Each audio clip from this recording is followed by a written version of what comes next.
നമുക്ക് ഏവർക്കും അറിയുന്നത് പോലെ നമ്മുടെ കേരളത്തെ, പ്രത്യേകിച്ച് തലസ്ഥാന നഗരത്തെ നടുക്കിയ വലിയ സംഭവമാണ് കഴിഞ്ഞ ദിവസം റെയിൽവേ അധീനതയിലുള്ള ആമേഴഞ്ചാൻ തോടിന്റെ ഭാഗം ശുചീകരണത്തിന് വേണ്ടി റെയിൽവേ കരാർ നൽകിയ തൊഴിലാളിയായിട്ടുള്ള നമ്മുടെ പ്രിയങ്കരനായ സഹോദരൻ ജോയ് എന്ന് പറയുന്ന വ്യക്തിയുടെ മരണം.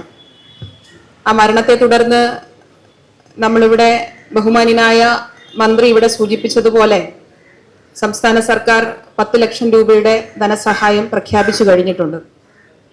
അതോടൊപ്പം തിരുവനന്തപുരം നഗരസഭ ജോയുടെ മാതാവിനോടൊപ്പം നിന്നുകൊണ്ട് ജോയ് എന്ന് പറയുന്ന ഒരു ശുചീകരണ തൊഴിലാളി നമ്മുടെ സമൂഹത്തിൽ ഇനി ഒരിക്കലും അദ്ദേഹത്തെ പോലെ ഒരു അനുഭവം ഇനി ഒരിക്കലും ഉണ്ടാകരുത് എന്നുകൂടി പറഞ്ഞുകൊണ്ട് തന്നെ അദ്ദേഹത്തിന്റെ മാതാവിനോടൊപ്പം സംസ്ഥാന സർക്കാർ നിന്നതുപോലെ തിരുവനന്തപുരം നഗരസഭ ആ കുടുംബത്തെ ചേർത്ത് പിടിക്കാൻ വേണ്ടി തീരുമാനിച്ചിരിക്കുകയാണ്. കഴിഞ്ഞ ദിവസങ്ങളിലായി നാം മനസ്സിലാക്കുന്നത് അദ്ദേഹത്തിന്റെ അമ്മ സ്വന്തമായി വീടില്ലാതെ താമസിക്കുന്ന സാഹചര്യമാണ് ഉണ്ടായിട്ടുള്ളത്. നഗരസഭ പരിധിക്ക് പുറത്താണ് ആ അമ്മയും ആ കുടുംബവും താമസിക്കുന്നത് എങ്കിൽ പോലും സംസ്ഥാന സർക്കാരിന്റെ പ്രത്യേക അനുമതി സ്വീകരിച്ചുകൊണ്ട് തന്നെ തിരുവനന്തപുരം നഗരസഭ കൗൺസിൽ വരുന്ന ദിവസം പ്രിയപ്പെട്ട ജോയ് എന്ന് പറയുന്ന സഹോദരന്റെ അമ്മയ്ക്ക് വീട് വെച്ച് നൽകുന്നതിന് വേണ്ടി തീരുമാനിക്കുകയാണ്. ആ തീരുമാനം എടുക്കുന്നതിന് മുന്നോടിയായി ബഹുമാന്യനായ മുഖ്യമന്ത്രിയെയും തദ്ദേശ സ്വയംഭരണ വകുപ്പ് മന്ത്രിയുമായി ആലോചിച്ച് വരുന്ന ദിവസങ്ങളിൽ നഗരസഭാ കൗൺസിൽ ഔദ്യോഗികമായി ആ തീരുമാനം അംഗീകരിച്ച് സംസ്ഥാന സർക്കാരിനെ അറിയിക്കും എന്നുകൂടി ഈ അവസരത്തിൽ അറിയിക്കുന്നു.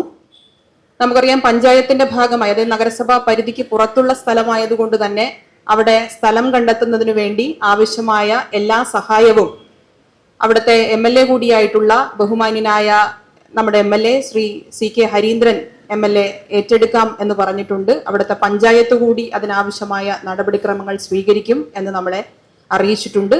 ആ കുടുംബത്തിന്, ആ മാതാവിന് വീട് വെച്ച് നൽകുന്നതിന് വേണ്ടി ആവശ്യമായ മറ്റു നടപടിക്രമങ്ങൾ പൂർത്തീകരിച്ച് നഗരസഭ അതിന്റെ ക്രമീകരണം ചെയ്യും എന്നുകൂടി ഈ അവസരത്തിൽ സൂചിപ്പിക്കുന്നു. നഗരസഭയിൽ നിലപാട് വ്യക്തമാക്കിയിട്ടുള്ളതാണ്. നമുക്ക് ഈ അവസരത്തിൽ ഇനിയും അങ്ങനെ ഒരു വ്യക്തതയിലേക്ക് പോകേണ്ട ആവശ്യമുണ്ട് എന്ന് തോന്നുന്നില്ല. പക്ഷെ നമുക്കറിയാം, കഴിഞ്ഞ ദിവസങ്ങളിലായി ഈ മരണവാർത്ത പോലും നമ്മളെ തേടി എത്തിയതിനു ശേഷം ഇതുമായി ബന്ധപ്പെട്ട് നേരത്തെ ഇവിടെ സൂചിപ്പിച്ചതുപോലെ തന്നെ എല്ലാവരും കേന്ദ്രീകരിച്ച് ഇടപെട്ടുകൊണ്ടിരുന്ന സമയത്ത് അതിനെല്ലാം ഒരു രാഷ്ട്രീയ ലക്ഷ്യത്തോടുകൂടി കാണുന്ന ആളുകളാണ് ഇവരെല്ലാം എന്നുള്ളത് നമുക്കറിയാം. സ്വാഭാവികമായിട്ടും അവരുടെ സമരം അവരെ ഏറ്റെടുത്ത് അവിടെ നടപ്പിലാക്കുന്നു, അവിടെ നടത്തുന്നു. അതിൽ സർക്കാരിന്റെ ഭാഗത്ത് നിന്ന് ചെയ്യേണ്ട കാര്യങ്ങളും നഗരസഭയുടെ ഭാഗത്ത് നിന്ന് ചെയ്യേണ്ട കാര്യങ്ങളും പൂർണ്ണമായി ചെയ്തിട്ടുണ്ട് എന്നെല്ലാവർക്കും അറിയുന്ന കാര്യങ്ങളാണ്. ഇപ്പോൾ ബഹുമാന്യനായ മന്ത്രി സൂചിപ്പിച്ചതുപോലെ തന്നെ വളരെ കാര്യക്ഷമമായ പ്രവർത്തനം നമുക്ക് ഏറ്റെടുക്കാൻ വേണ്ടി സാധിച്ചിട്ടുണ്ട്. എന്നാൽ എല്ലാം പൂർത്തീകരണത്തിലേക്ക് എത്തിയോ എന്ന് ചോദിച്ചാൽ ഇനിയും കൂടുതൽ ഇടപെടേണ്ട സാഹചര്യങ്ങൾ നമ്മുടെ മുന്നിലുണ്ട്. മാലിന്യം വലിച്ചെറിയുന്ന സമയത്ത് ഇതൊരു അനുഭവമായി കണ്ടെങ്കിലും അത് തിരുത്തപ്പെടാൻ ആവശ്യമായ ഒരു പൊതുബോധം നമ്മുടെ സമൂഹത്തിൽ സൃഷ്ടിക്കാൻ നമുക്ക് സാധിക്കണം എന്നുള്ള അഭ്യർത്ഥന കൂടിയാണ് നമുക്ക് പൊതുജനങ്ങളുടെ മുന്നിലേക്ക് വെക്കാനുള്ളത്. അതിനാവശ്യമായ എല്ലാ എൻഫോഴ്സ്മെന്റും നഗരസഭയുടെ ഭാഗത്തുനിന്നുണ്ടാകും. ഇപ്പോൾ തന്നെ ഒരു മാസത്തെ നമ്മുടെ എൻഫോഴ്സ്മെന്റിന്റെ ഭാഗമായി നഗരസഭയിൽ വരുന്ന ഈ ഫൈൻ എമൗണ്ട് എന്ന് പറയുന്നത് 14 ലക്ഷം രൂപയാണ് ഒരു മാസം മാത്രം ശരാശരി.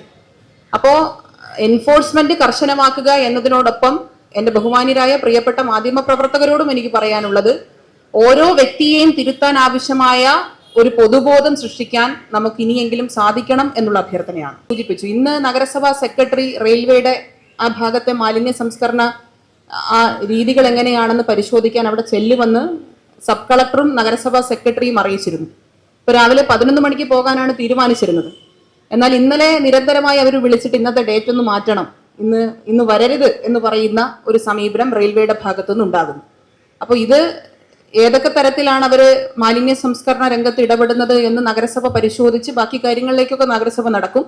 ഇപ്പൊ സമരം ചെയ്യുന്നവർ അല്ലെങ്കിൽ അതിന്റെ ഭാഗമായി ഒരു രാഷ്ട്രീയ ലക്ഷ്യം കാണുന്നവർ ഇതെല്ലാം മറച്ചു വെക്കുന്നതിന് വേണ്ടി ആണ് ഇടപെടുന്നത് എന്നുള്ളതാണ്. അത് അതിന്റെ വഴിക്ക് അങ്ങനെ പോകട്ടെ എന്ന് മാത്രമേ നമുക്ക് ചിന്തിക്കാൻ കഴിയുള്ളൂ. കാരണം നമുക്കറിയാം, തുടർച്ചയായിട്ടുള്ള കഴിഞ്ഞ ദിവസങ്ങളിലെ ഇടപെടലുകൾ അത് എല്ലാവരുടെ ഭാഗത്തു നിന്നും, അത് സർക്കാർ സംവിധാനങ്ങൾ, നഗരസഭ, ഞാനിവിടെ സൂചിപ്പിച്ചതുപോലെ നമ്മൾ ഈ ഇരിക്കുന്ന പരിപാടി ഉൾപ്പെടെ നമ്മുടെ സഹോദരങ്ങളെ, ഫയർ ആൻഡ് റെസ്ക്യൂ ടീമിലെ സഹോദരങ്ങളെ ആദരിക്കുക എന്നുള്ളത് ഉൾപ്പെടെയാണ്, അവരെ നന്ദി അറിയിക്കുക എന്നുൾപ്പെടെയാണ്. എല്ലാവരുടെയും ഇടപെടൽ തീർച്ചയായിട്ടും ഈ സമയത്ത് ഓർക്കേണ്ടതാണ്. മറ്റു കാര്യങ്ങളെല്ലാം അതിന്റെ ഭാഗമായി അങ്ങനെ നടക്കും എന്നുള്ളതാണ്. ബന്ധപ്പെട്ട വകുപ്പുകൾ അതിന്റെ ഉത്തരവാദിത്തത്തിൽ നിന്ന് മാറി നിൽക്കണം എന്ന് നഗരസഭയും കരുതുന്നില്ല. നഗരസഭയുടെ പ്രധാനപ്പെട്ട ലക്ഷ്യം അല്ലെങ്കിൽ നഗരസഭയുടെ ചുമതലകളിൽ ഒന്ന് എന്ന് പറയുന്നത് മാലിന്യ സംസ്കരണമാണ്. ഇന്ന് ഒരുപാട് ചുമതലകളുണ്ട് തദ്ദേശ സ്വയംഭരണ സ്ഥാപനങ്ങൾക്ക്. അതിൽ പ്രധാനപ്പെട്ട ഒരു ചുമതല എന്ന് പറയുന്നത്, നമ്മുടെ ഉത്തരവാദിത്വം എന്ന് പറയുന്നത് മാലിന്യ സംസ്കരണം തന്നെയാണ്. അതിൽ കേന്ദ്രീകരിച്ച് അതിൽ ഒരുമിച്ചിരുന്ന് ചെയ്യേണ്ട എല്ലാ കാര്യങ്ങൾക്കും നഗരസഭയുടെ പിന്തുണയുണ്ടാകും. അത് റെയിൽവേ ഒരു ഘട്ടത്തിൽ DRM നേരിട്ട് തന്നെ സഹായം വേണമെന്ന് പറഞ്ഞ ആ ഘട്ടത്തിൽ പോലും അത് ഞാൻ അവിടെ തന്നെ പറഞ്ഞ കാര്യമാണ്. ആവശ്യമായ എല്ലാ സഹായങ്ങളും ബന്ധപ്പെട്ട വകുപ്പുകൾക്ക് ഒരുമിച്ച് നിന്നുകൊണ്ട് കാര്യങ്ങൾ ചെയ്യാൻ, ഇതൊരു പൊതുപ്രശ്നമാണല്ലോ, ഒരാളുടെ മാത്രം പ്രശ്നമല്ല, ഇതൊരു പൊതുപ്രശ്നമാണ്. അതിനെ അതിജീവിക്കാൻ ആവശ്യമായ എല്ലാ കാര്യങ്ങളും നഗരസഭയുടെ ഭാഗത്തു നിന്ന് നഗരസഭയുടെ നേതൃത്വപരമായ പങ്കുവഹിച്ചുകൊണ്ട് ചെയ്യുന്ന ഒരു സാഹചര്യം വരും. കഴിഞ്ഞ രണ്ട് മൂന്ന് ദിവസമായി നമ്മൾ എല്ലാവരും നേരിട്ട് കാണുന്ന വിഷയമാണല്ലോ. അപ്പൊ അതിൽ മാലിന്യം വലിച്ചെറിയുന്ന, പൊതുസ്ഥലങ്ങളിൽ മാലിന്യം വലിച്ചെറിയുന്നവർ തിരുത്തപ്പെടണം എന്ന് പറയുന്ന അതേ സമയത്ത് തന്നെ റെയിൽവേ എന്ത് സംവിധാനമാണ് മാലിന്യ സംസ്കരണ രംഗത്ത് ഉപയോഗിക്കുന്നത് എന്ന് ഇപ്പോഴും വ്യക്തമാക്കിയിട്ടില്ല. ഹൈക്കോടതി തന്നെ പറഞ്ഞല്ലോ. കോടതി പറഞ്ഞത് എന്താ? റെയിൽവേ പരിസരത്ത് റെയിൽവേയുടെ അധീനതയിൽ വരുന്ന മാലിന്യം അത് നിർമ്മാർജ്ജനം ചെയ്യേണ്ട ചുമതല റെയിൽവേക്ക് തന്നെയാണ്. ഇപ്പൊ ബൾക്ക് വേസ്റ്റ് ജനറേറ്റേഴ്സ് എന്ന് പറയുന്ന അതിന്റെ ഭാഗമായിട്ടാണ് റെയിൽവേയും വരുന്നത്. ഇപ്പൊ റെയിൽവേക്ക് മാലിന്യ സംസ്കരണ രംഗത്ത് ഇപ്പോഴും എന്തൊക്കെ സംവിധാനമാണ് എന്ന് നഗരസഭയെ ബോധ്യപ്പെടുത്തി അതിനാവശ്യമായ തുടർ നടപടികൾ മുന്നോട്ട് പോകുന്നതിന് ആവശ്യമായ കാര്യങ്ങൾ റെയിൽവേയുടെ ഭാഗത്തുനിന്ന് ഇപ്പോഴും ഉണ്ടായിട്ടില്ല. ഇന്നിപ്പോ സെക്രട്ടറിയുടെ പരിശോധന കഴിഞ്ഞ് ബാക്കി നമ്മൾ ഇവിടെ ആയതുകൊണ്ട് തന്നെ ബാക്കി കാര്യങ്ങൾ സംസാരിക്കാൻ കഴിഞ്ഞില്ല. നാളെ ബഹുമാന്യനായ മുഖ്യമന്ത്രിയുടെ യോഗത്തിൽ നഗരസഭയുടെ റിപ്പോർട്ട് നഗരസഭ അവിടെ കൊച്ചുവേളിയിലത് നമ്മൾ തന്നെയാണ് പുറത്തുവിട്ടത്. കൊച്ചുവേളിയിൽ തുടർച്ചയായി ഇതുപോലെ തന്നെ നമ്മൾ നോട്ടീസ് കൊടുക്കുകയും അതിന്റെ അടിസ്ഥാനത്തിൽ പരിഹരിക്കാത്തത് കൊണ്ട് തന്നെ പ്രോസിക്യൂഷൻ നോട്ടീസ് അടക്കം വരെ കൊടുത്ത ഒരു സാഹചര്യം കൊച്ചുവേളിയിലുണ്ട്. ഇന്ന് രാവിലത്തെ സാഹചര്യവും ഒരു പ്രധാനപ്പെട്ട മീഡിയ തന്നെ, കൈരളി ചാനൽ തന്നെ ഇന്ന് രാവിലെ അതിന്റെ അവിടുത്തെ ഇന്നത്തെ ദൃശ്യമടക്കം പുറത്തുവിട്ടിട്ടുണ്ട്.